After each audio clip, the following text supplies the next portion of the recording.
Assalamualaikum warahmatullahi wabarakatuh teman-teman. Jumpa lagi di channel Angga Ong. Kita hari ini ada pertanyaan yang harus bisa dijawab oleh praktisi perbankan syariah.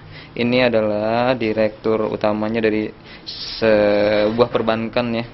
Jadi pertanyaan adalah apa sikap bank syariah ketika dihadapkan di lingkungan bisnis haram? Jadi yang jadi faktor di sini yang saya akan tanyakan adalah misalkan begini. Ini adalah Bu Ika. Bu Ika adalah praktisi dari perbankan syariah. Jadi begini Bu Ika, bahwa kalau misalkan kita dihadapkan dengan situasi atau kita berada di lingkungan kita itu misalkan begini, Mbak. Ada di lingkungan kita itu ada yang bisnisnya alkohol atau memang produksi miras gitu kan.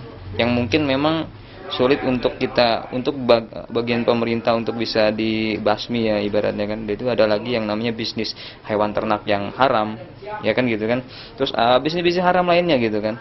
Nah, kita buatlah cabang di lokasi tersebut gitu kan, dalam rangka berdakwah gitu kan. Terus pertanyaannya, apa sikap kita, apa sikap bank syariah ketika dihadapkan lingkungan bisnis haram? Oke, silakan dijawab. Ya, kalau bank syariah kita sebagai bagian dari umat Islam gitu ya, juga tetap harus berdakwah gitu ya. Berdakwahnya gimana? Ya berarti dengan cara sikap kita. Kita juga nggak boleh tabu. Misalnya berhadapan dengan yang dalam lingkungan yang haram, lalu kemudian yang suasananya lah ya, tetap itu harus bagian dakwah dari kita. Nah, bagaimana caranya? Ya kita sedikit demi sedikit dengan sikap kita, dengan perkataan kita, gitu ya, untuk bisa mendakwahkan. Contohnya misalnya gini, karena saya orang praktisi ya. Contohnya bukan kita tidak boleh memilih, misalnya antara Muslim dengan non Muslim, semua sama dalam Islam itu semuanya sama. Bagaimana seorang muslim dia berbisnis yang halal, bagaimana seorang non muslim dia juga merasa aman dalam Islam, gitu kan. Islam sendiri itu kan salah satunya selain kafah aman ya artinya. Nah, kemudian bagaimana apa yang kita lakukan ya? Yang kita lakukan adalah dengan cara sikap kita. Contoh misalnya gini, ada orang non muslim ketika dia masuk ke bank yang non syariah ya, dia merasa jadi nggak nyaman gitu ya, nggak nyaman, nggak enak lah gitu kan ya. Tapi ketika dia masuk ke dalam bank syariah, dia melihat kok saya lebih enak ya, lebih tenang ketika masuk ke bank syariah. Berarti kan kita lebih merasa nyaman, maksudnya kita bisa menciptakan suasana lingkungan yang membuat orang lain juga senang. Ada yang mungkin di bank non muslim itu maksudnya kantornya baik, lingkungannya misalnya nyaman, tapi hati nggak bisa dibohongin. Nah, itu tugas kita.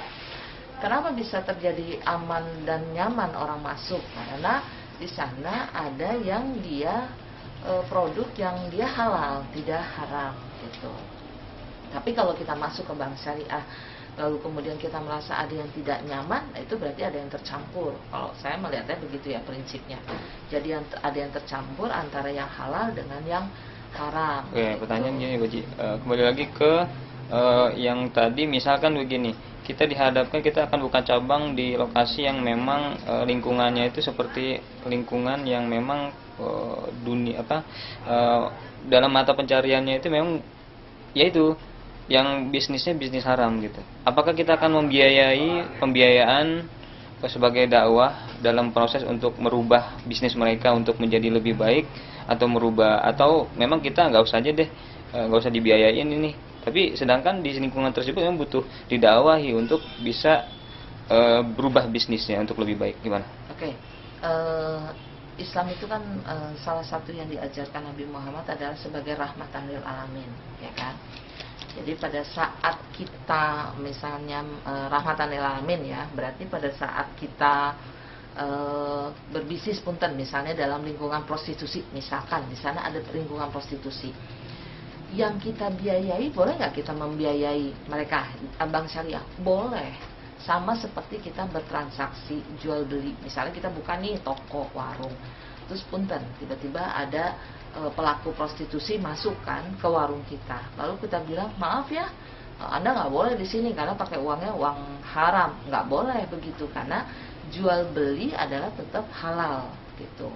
Jadi tetap kita layani, misalnya dia mau beli mie instan, dia mau beli beras, beli apa, kalau nggak ya rahmatan lil alaminnya kita nggak jalan, terus kemudian kita juga kasihan mereka jadi bisa mati atau gimana ya, karena tidak terpenuhi kehidupannya.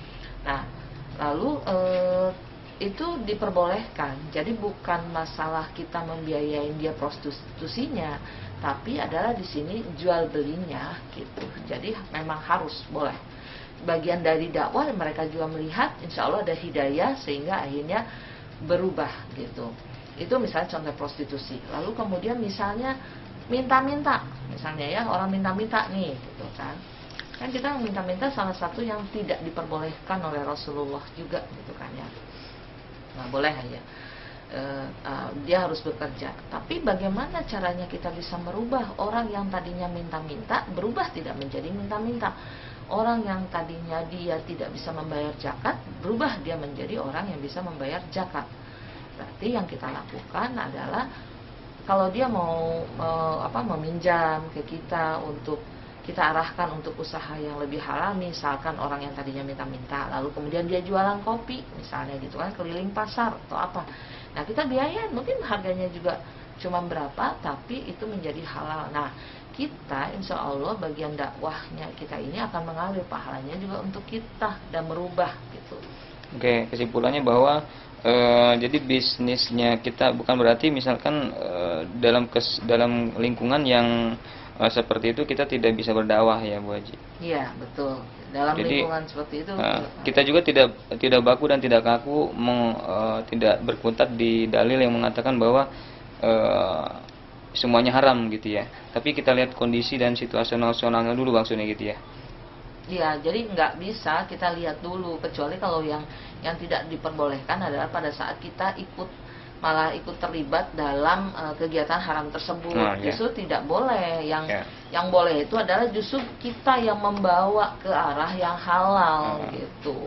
Walaupun membutuhkan proses gitu ya. Dan kita juga tidak boleh tabung misalnya karena itu kan duitnya dari duit haram, nggak boleh karena kita akadnya jual beli. Gitu. Oke, begitu aja teman-teman. Ya. Begitu aja. Itu teman-teman ya untuk menjawab pertanyaan yang ini, apa sikap bank syariah ketika dihadapkan di lingkungan bisnis haram. Oke, seperti itu dulu. Itu dari sudut pandang pelaksana dan praktisi ya. Oke, untuk sudut pandang yang lain nanti akan saya bikin konten berikutnya. Kita akan cari nanti yang mungkin yang lebih berkompeten di dunia dalil, seperti Ustadz atau apa sikapnya, atau DPS Dewan Pengawas Syariah, nanti akan dijelaskan oleh mereka untuk lebih detailnya.